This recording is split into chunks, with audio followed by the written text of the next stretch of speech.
jina la Yesu Baba tunaomba na kuamini. Amen. Brother, welcome. Amen.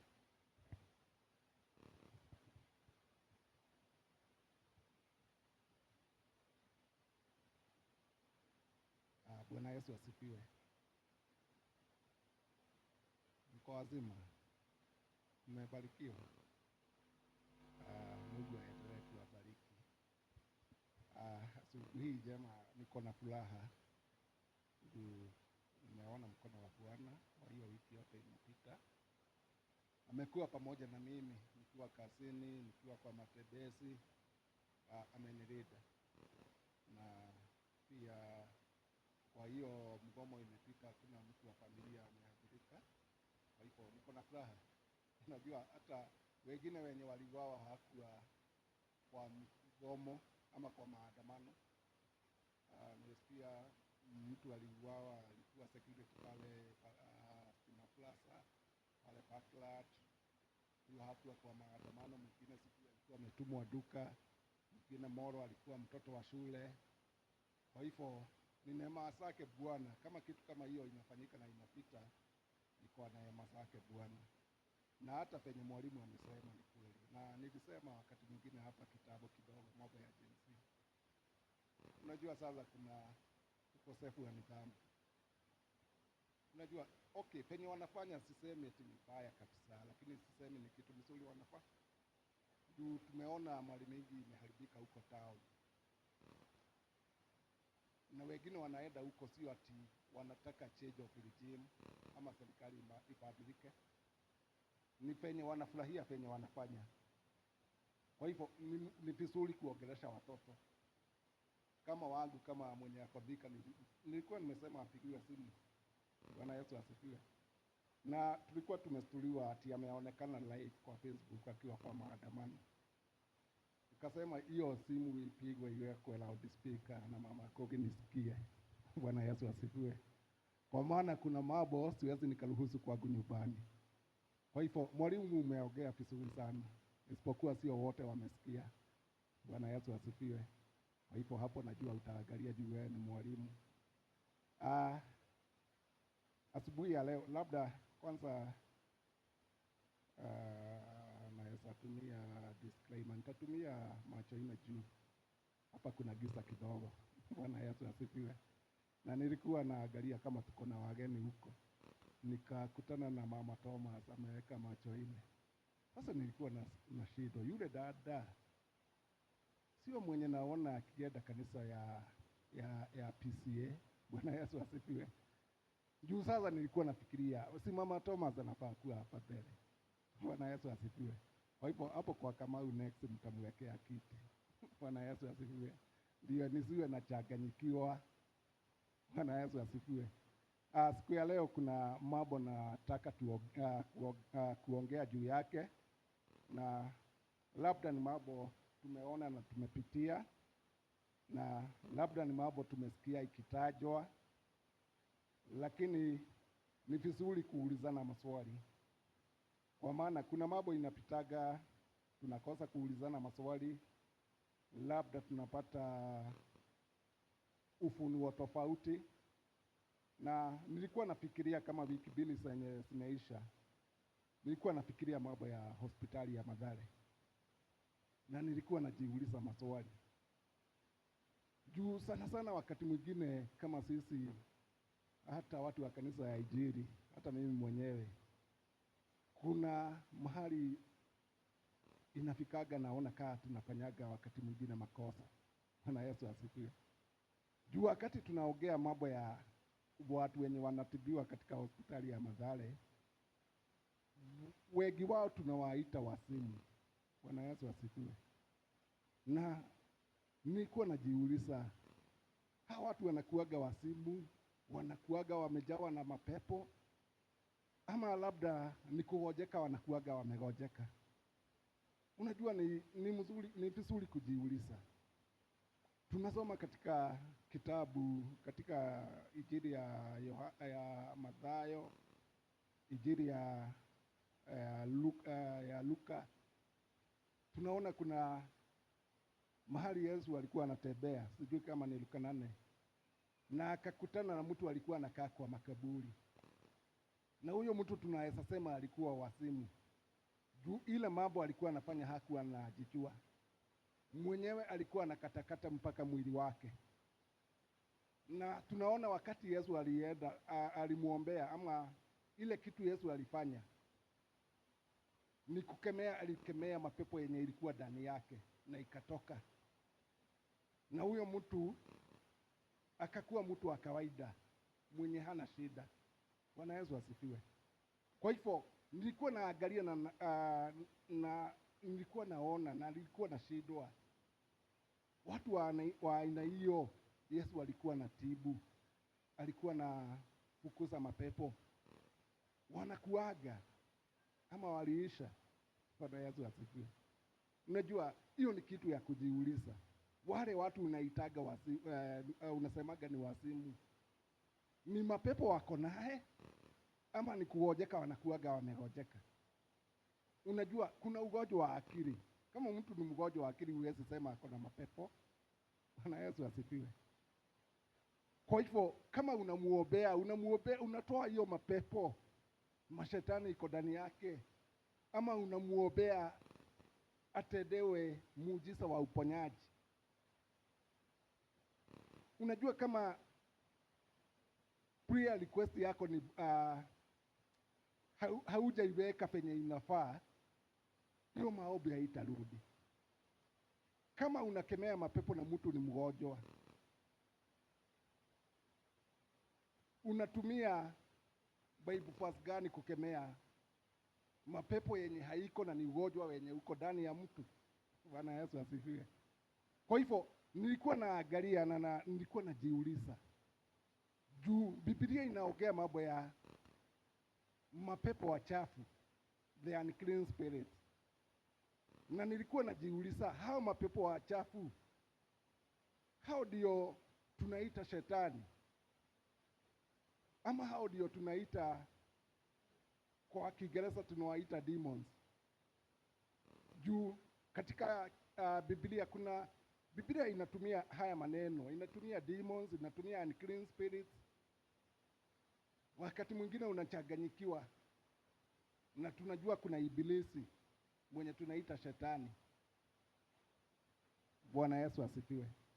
So nilikuwa najiuliza, kwa hii mambo yote ni gani tunafaa kuangalia?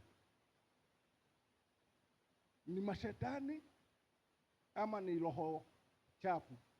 Ni mapepo ama ni nini tunafaa kupigana naye? Juu hii vita sio vita tunaweza pigana kama hii ya jensi kwenda kwa barabara. Sio vita ya bunduki. Sio vita ya kujadiliana. Lakini tuko ndani ya vita. Na katika kitabu ya Ephesians 6:12 inasema hii vita tunapigana sio ya nyama na damu, sio yenye tunapigana na miili na damu, lakini tunapigana na maroho na mapepo, roho baya, roho chafu. Bwana Yesu asifiwe. Na ni muhimu juu tuko kwa vita kujua venye tunafaa kupigana. Najua tuna watu wengi wameokoka hivi karibuni, labda hawajafika hiyo kiwango ya kupigana, na wanafaa kufika hiyo kiwango, juu kuna vita sitakuja kukupigania. Na hata kama nitakuja itabidi hata wewe utakuwa unajipigania.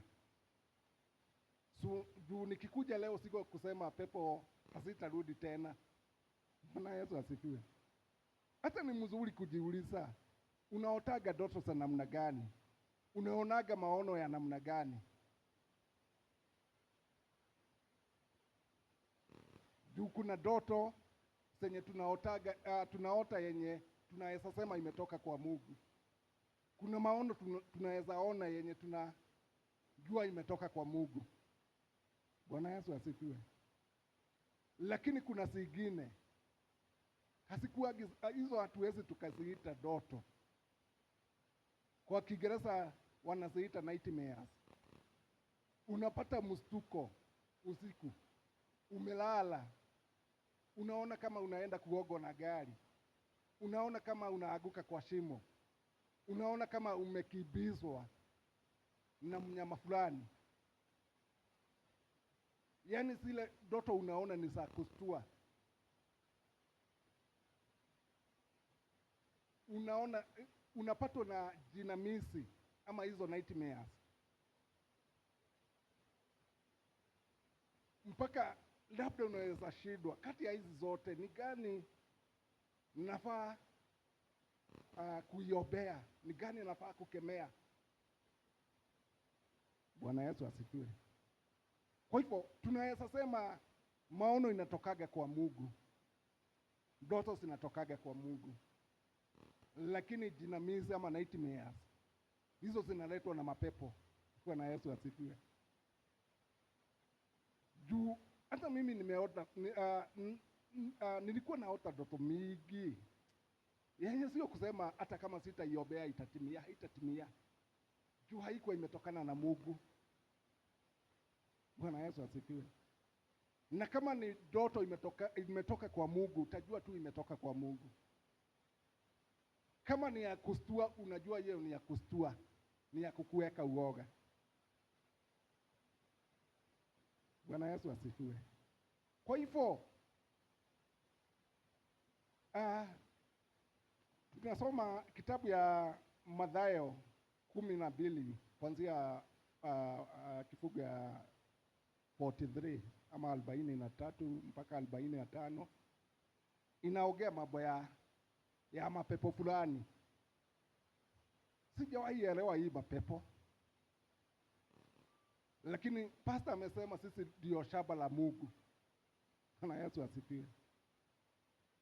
Na huyu mwandishi wa Methali hakuwa na huruma na sisi.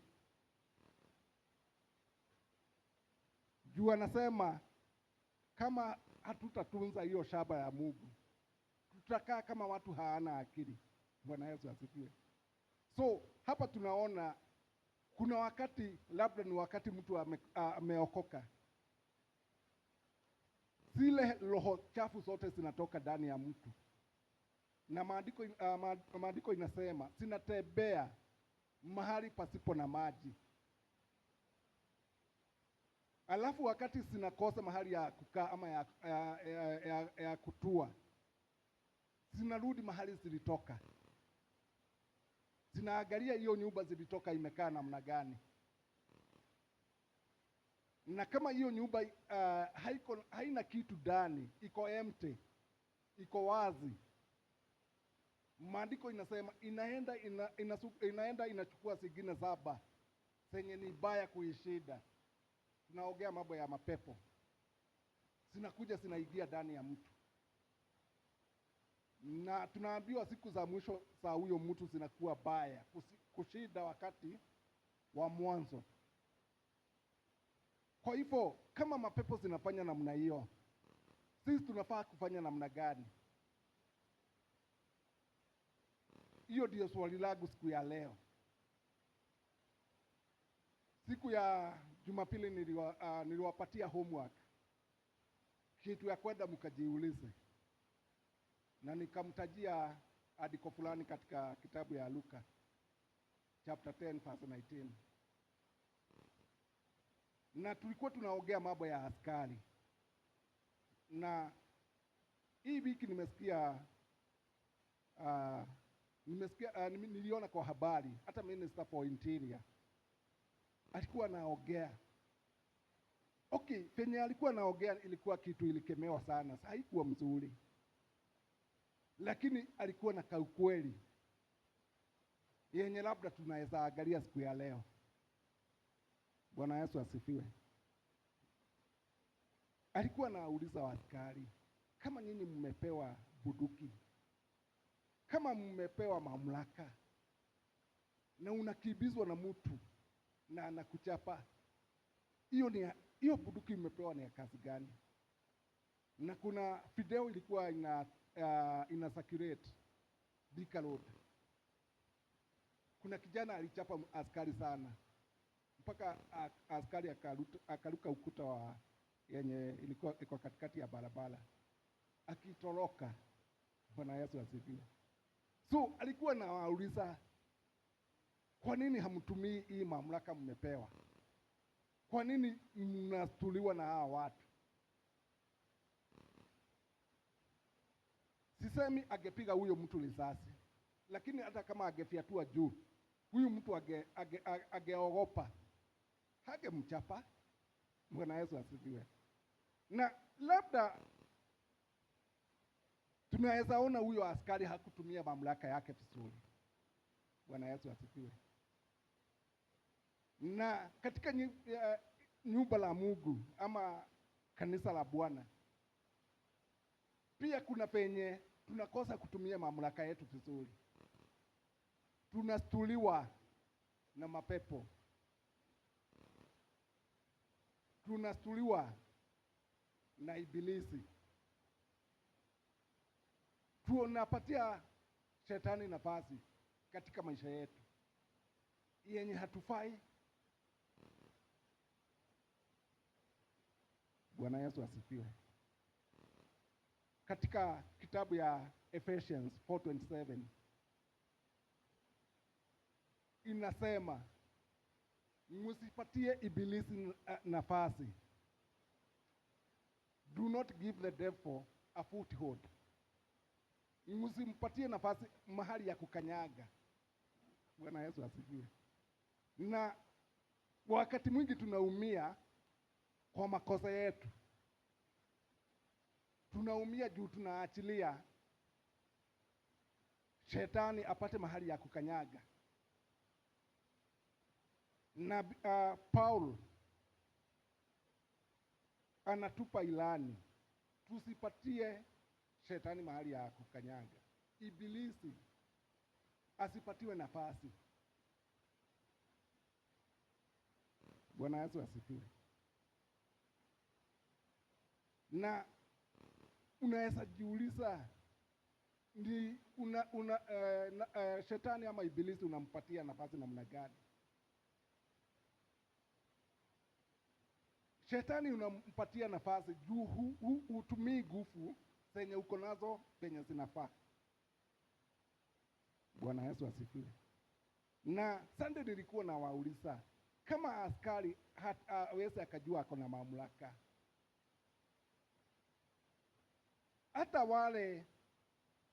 hata wezi ama wale wanatenda maovu, hakuna mtu anaweza muogopa juu anajua huyu sio mtu anatumia mamlaka, hajui mamlaka yake. Kwa hivyo watu hawatamuogopa. Mambo mabaya itakuwa inaendelea kama kawaida juu yeye hatumii mamlaka yake vizuri. Bwana Yesu asifiwe. Na kuna mwenye anakuwa na mamlaka lakini anaitumia vibaya. Praise God. Kuna mwenye anasimama kwa barabara na mamlaka yake, na anaona hii gari imebeba labda misokoto ya bagi, imebeba labda ng'ombe za wizi, zimetokana na wizi, na kwa kitu kidogo anaiachilia inapita. Hawa askari wawili hawana tofauti. Bwana Yesu asifiwe. Na katika kitabu ya Luka chapter 10 verse 19, maandiko inasema nimempatia nguvu na mamlaka ya kukanyaga nyoka. Bwana Yesu asifiwe. Kwa hivyo kuna nguvu tumepewa, kuna mamlaka tumepewa ya kupigana na ibilisi, ya kupigana na pepo zote baya, ya kupigana na roho zote chafu. Bwana Yesu asifiwe. Kwa hivyo badala ya ukae nyumbani ukishindwa mtoto wako wako wapi, unatumia ulimi wako na unatumia mamlaka yenye umepewa kutangaza neno la Bwana katika nyumba yako. Mashida mengi yenye iko kwa boma zetu, ingine ni yenye tunaweza tatua kwa ulimi. Tunaweza tangaza neno la Bwana. Juu mashida inaletwa na mapepo baya na ibilisi. Badala ya kukaa kama unasikia wasiwasi, unatangaza neno la Bwana. Juu hufai kuwa na uoga ukitafakari yenye inaweza tokea, ili hali uko na nguvu ya kutangaza ushindi juu ya mapepo yote machafu, juu ya ibilisi. Kama hujapatia shetani nafasi, kama hujapatia ibilisi nafasi, unaamka na unatangaza ushindi juu ya boma yako, juu ya watoto wako, juu ya biashara yako, juu ya maisha ya familia yako mzima, ama ya rafiki wako. Katika kitabu ya Mithali 18:21 maandiko inasema ulimi, kuna kifo na uhai katika ulimi. Bwana Yesu asifiwe. Kwa hivyo wewe ndiye unafaa kujua utaitumia namna gani. Bwana Yesu asifiwe. Ile vita tunapigana naye ni ya roho, ni ya roho wachafu, ni ya mapepo. Bwana Yesu asifiwe. Na nasikiaga wakati tunaomba, nilikuwa hata mimi nafanya hivyo. Mapepo hata unashindwa unayatuma wapi? Unayatuma wapi? Bwana Yesu asifiwe. Na unasikia mtu anatangaza sehemu mbalimbali, senye kwa maji wapi. Lakini maandiko inatuambia zile nguvu na mamlaka umepewa ni za kukanyaga huyo shetani. Hizo mapepo zote zinafaa kukaa chini ya miguu yako, umezikanyaga. Usitafute hiyo shimo. Tunasema kulingana na maandiko katika kitabu ya Ufunuo, bado haijafunguliwa. Hiyo shimo iko lakini haijafunguliwa. Bwana Yesu asifiwe. Lakini uko na nguvu na mamlaka ya kukanyaga shetani, mapepo yote chini ya miguu yako.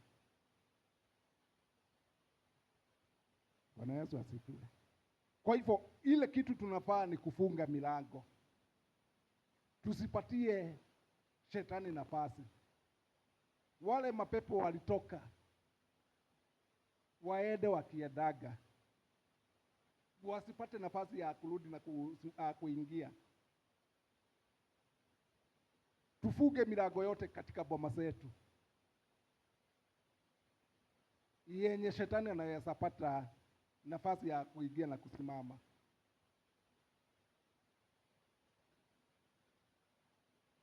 Katika kitabu ya, tutasoma katika kitabu ya Yakobo.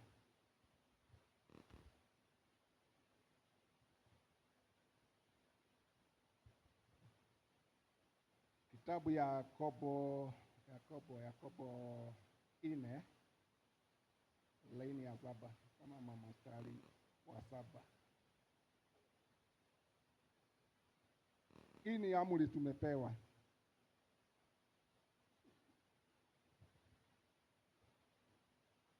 Hii ndio victory verse, ama neno letu la ushindi. Bwana Yesu asifiwe. Maandiko inasema, basi mtiini Mungu, tuwe watiifu kwa Mungu, mupigeni shetani naye atawakimbia. Tumpinge shetani, tukatae mambo ya shetani, naye atatukimbia. Hata tuondokea, na hataenda pole pole, ni kukimbia, ataenda bio. Bwana Yesu asifiwe. Kama tunamtii Mungu, tumpinge shetani, tunaambiwa naye atawakimbia. Bwana Yesu asifiwe. Kwa hivyo kama tunamtii Mungu, kama hatutapatia shetani mahali ya kukanyaga, tumpinge kwa njia zote, tunaambiwa ni kukimbia, atakimbia, hata simama. Hatutakuwa tukisema ni shetani amefanya hivi, juu atakuwa ametukimbia. Amani itapatikana kwa nyumba, watoto watatulia, watakuwa watulivu, majirani pia watakuwa na kuheshimu, na utafanikiwa. Shetani ako na sifa za kuleta mambo baya, lakini tunaambiwa kama unamtii Mungu, unamkataa shetani, huyu ibilisi atawakimbia, hata karibia. Bwana Yesu asifiwe. Neno la Mungu linaendelea na kusema, mkaribieni Mungu naye atawakaribia ninyi. Itakaseni mikono yenu. Bwana Yesu asifiwe. Tunaambiwa tumkaribie Mungu naye atatukaribia. Kwa hivyo hata kama mtu amesukumwa namna gani, tunaona jambo la kwanza, unafaa kujiuliza kama unamtii Mungu. Uhusiano wako na Mungu umefika wapi? Na kama umefanya namna hiyo, kama unataka ushindi, kwanza ni kumtii Mungu. You submit yourself to God. Alafu mpigane ama you resist move shetani, na tunaambiwa atakutoroka. Bwana Yesu asifiwe. Kwa hivyo ile mambo mingi inafanyika hata kwa boma zetu, unafaa kuiangalia na jicho ingine. Ni vita gani unapigana? Bwana Yesu asifiwe. Juu tunapigana vita tunapigana ni ya mapepo, ni ya ufalme wa giza. Kwa hivyo huwezi ukafikiria ati sasa shetani atatoroka. Hatatoroka. Tumia neno la Mungu ndio upigane na shetani. Shetani alienda kwa Yesu akamjaribu mara 3, naye Yesu akatumia neno la Bwana mara 3. Bwana Yesu asifiwe. 3 times the devil tempted Jesus. 3 times Jesus used the scriptures. Hiyo ni mfano wa kupigana na shetani. Kama uko na nguvu na mamlaka, hutalemewa kwa hii vita, utakuwa mshindi. Kama unamtii Mungu, unapigana na shetani, yeye atakuondokea. Usikue askari mwenye amepewa nguvu na hutumii nguvu zako. Na kama hutapigana kwa njia nyingine yoyote, hupigani na mtu ako na nyama na mwili, hii vita unafaa kupigana namna gani?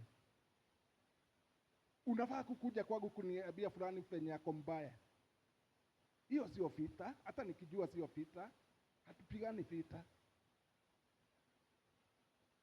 Hata utakuja kwangu kusema fulani alinisema, pia hiyo sio vita tunapigana. Ama utasema mahali imefika sasa tuangalie mambo ya wenye walikufa, hiyo sio vita. Bwana Yesu asifiwe.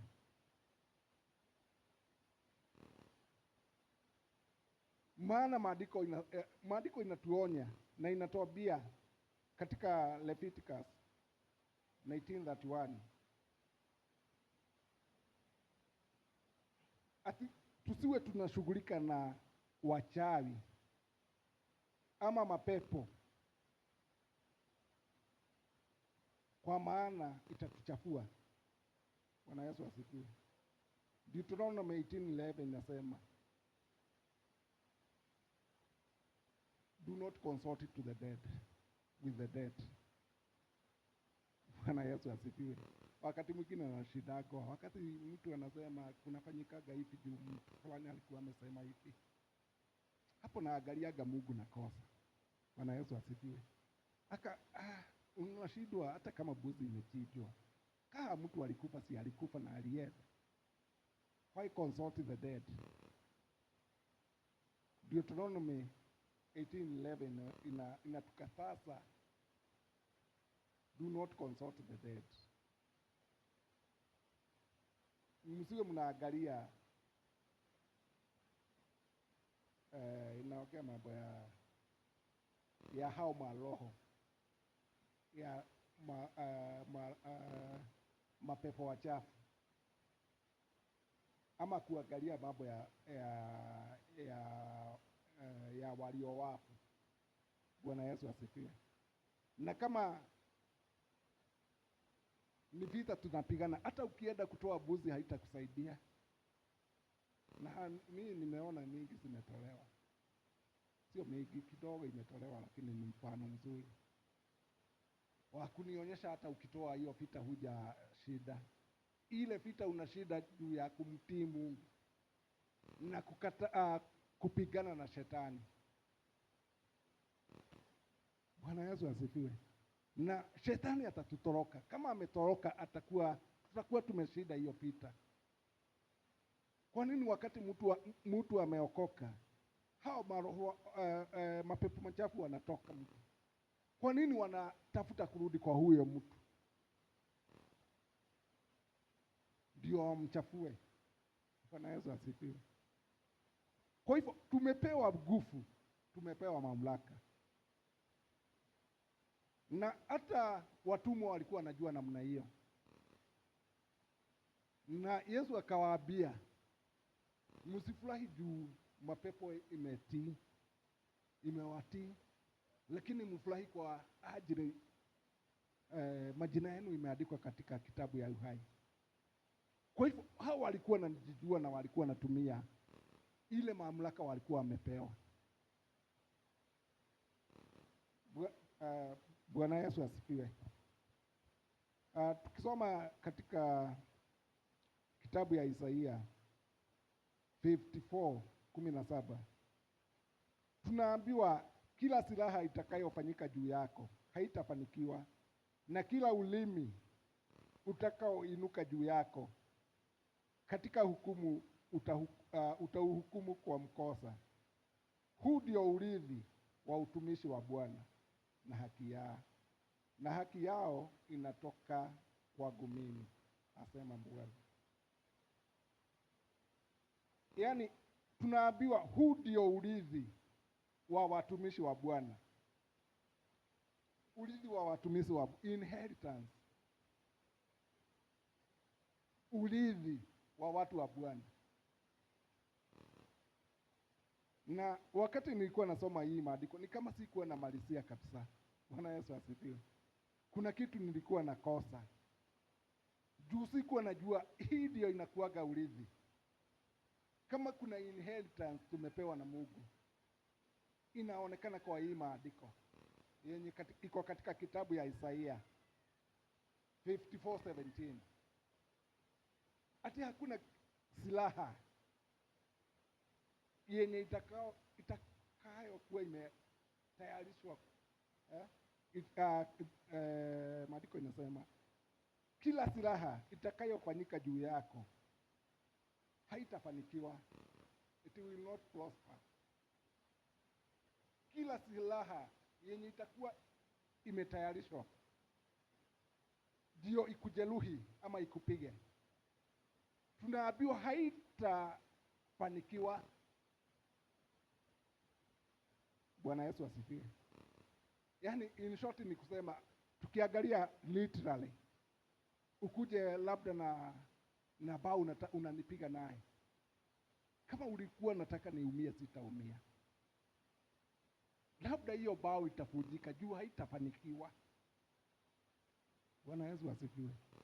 Kama mtu alikuwa anataka kusegenye juu ya kuharibia jina, hatafanikiwa. Hiyo silaha haitafanikiwa. Kwa maana huu ndio urithi. Bwana Yesu asifiwe. Kwetu niliachiwa shamba na babangu mzazi. Hiyo ndio ilikuwa urithi yenye nilirithi. Hakuna mtu mwingine anaweza kuja atagasa aseme ni yake. Huo ni urithi wangu kutoka kwa baba yako. Na kwa watu wa Mungu tunaambiwa huu ndio urithi. Yakoba hakuna silaha itafanikiwa juu yako. You have an inheritance.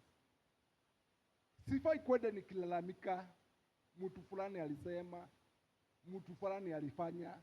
Niko na urithi. Ibu wafanya hata wakiwa watu 100. Niko na urithi.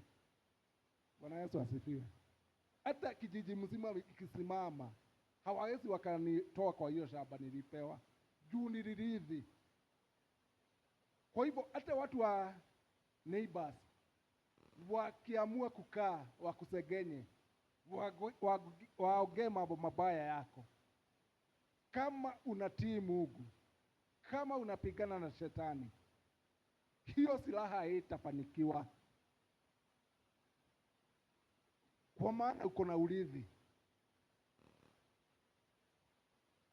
wenye ulipewa watu wa Mungu. Bwana Yesu asifiwe. Kwa hivyo sisi ni washindi, ndio. Juu tumepewa nguvu zenye tunafaa kutumia. Hidi tukipigana na shetani, tukipigana na mapepo.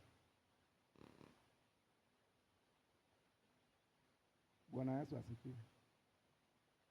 Juu yale mambo yote tunapitia, hakuna wakati tutaona shetani kwa macho.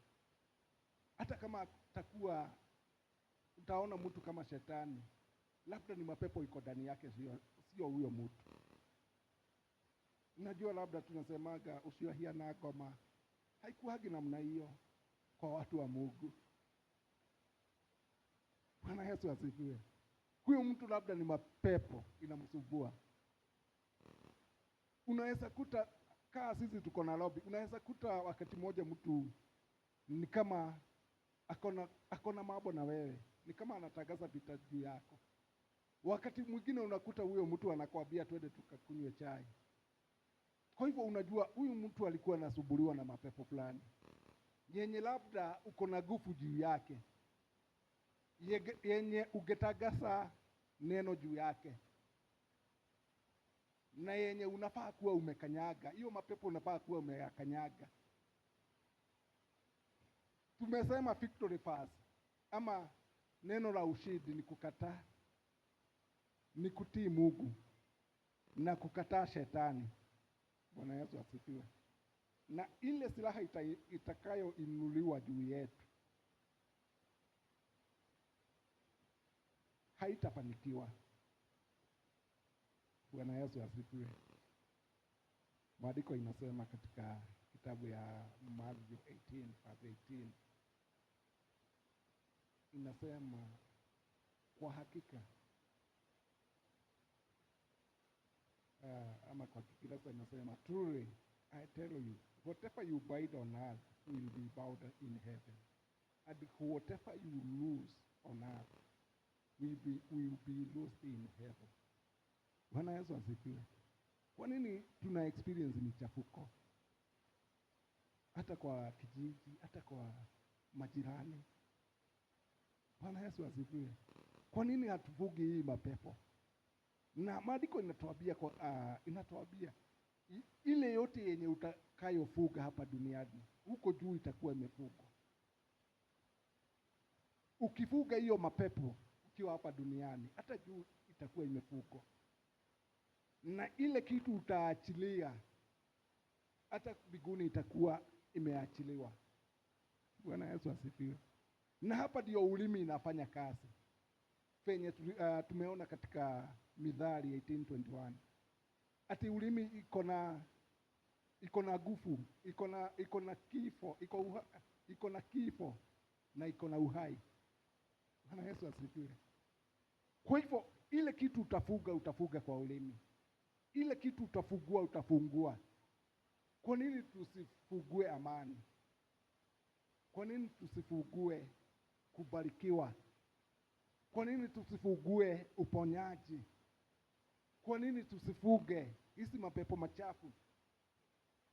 Kwa nini tupatie ibilisi nafasi mahali ya kukanyaga? Bwana Yesu asifiwe. Hii yote tuko na uwezo juu tumepewa na Mungu.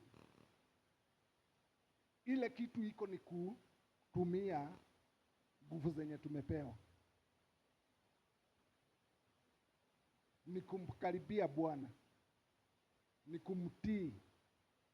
Shetani anakimbia. Mapepo inapotea. Bwana Yesu asifiwe. Kama ni mtu mgonjwa, hatutasema ako na mapepo, tunamwombea kupona. Kama ni akili imeenda hivi, huyo ni wa kuombea uponyaji. Kama ni mapepo, hiyo ni ya kufuga na ni ya kukanyaga chini ya miguu yetu. Bwana Yesu asifiwe. Sijui siku ya leo utasema namna gani kwa Mungu. Mnataka tufuge? Bwana Yesu asifiwe. Mnataka tufugue? Hello. Mnataka tufuge? Bwana Yesu asifiwe. Mnataka tufungue? Kwa hivyo naomba tusimame, tupewe papio moja, tuende mbele za Mungu. Uangalie ile mambo inakusumbua. Uangalie ile mambo inafaa kuombewa. Na uambie Mungu neno moja. Unaweza funga, unaweza fungua, na hiyo itafanyika juu ni neno lake Mungu. Bwana Yesu asifiwe. Kwa hivyo papio moja, tuende mbele ya Mungu. Shike mkono, nishike mkono Bwana, nishike mkono.